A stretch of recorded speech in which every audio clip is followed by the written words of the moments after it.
in the media center with our #1 qualifier in pro stock motorcycle, Matt Smith. Congratulations, Matt. That was an exciting run for you. Want to give us a little review of the events today? You know, we've been working really hard. Our Viper S&S bike is, we've had top speed every round so far this weekend, you know, so we knew it was there. We had to get to 60 foot. This track is so good on the start line that you really have to get after it. And we've just been bogging and bogging and bogging, and it kills your ET. So we got after Q4. I knew I was sitting third, so I said, let's go for it. And we went for it, and I did the same thing on Angie's bike, and we were 1 and 2 of the rounds. So this is your second #1 of this season, as well as the 20th of your career. Very impressive. And you also hold the 6th standing in the points right now. So how does that feel coming into Chicago, the track? Maybe give us a little rundown of the track.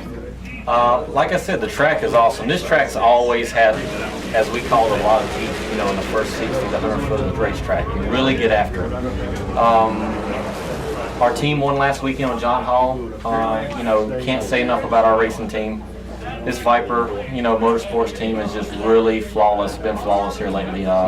Got John his first win, he's #2 in points, I'm #6. So our focus this weekend was to try to really work on Angie and try to get her in the top 10. So we're showing progress. We got all 3 bikes in the top 7 qualifying, so pretty Which run was more impressive, yours or Angie's?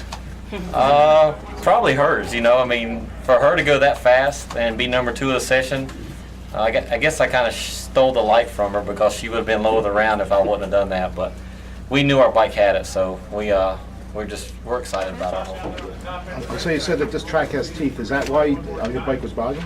Yes, that's why my bike was bogging. You know, Angie's bike was bogging, John's was bogging. So we really have to make a lot of changes through low gear with timing and fuel to adapt for this track, because it's kind of an altitude track. We don't have good barometer here, but the start line is so good that you have to get after it.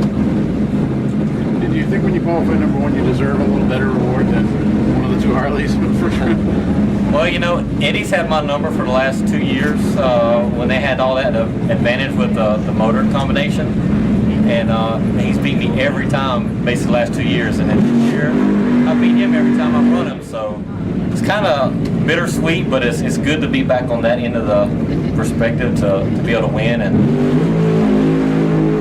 you know, I know they're struggling a little bit, but they'll figure it out. I mean, look at what those guys done the last 2 years. So they'll be back. Just they got to go through that learning curve like we had to, you know, the last 2 or 3 years with our stuff. Are you surprised it's taking this long for them to be around? Yeah, considering that they ran so good at the first race. You know, I think I heard somebody say that it looks like they took a step backwards, which I think they did, you know.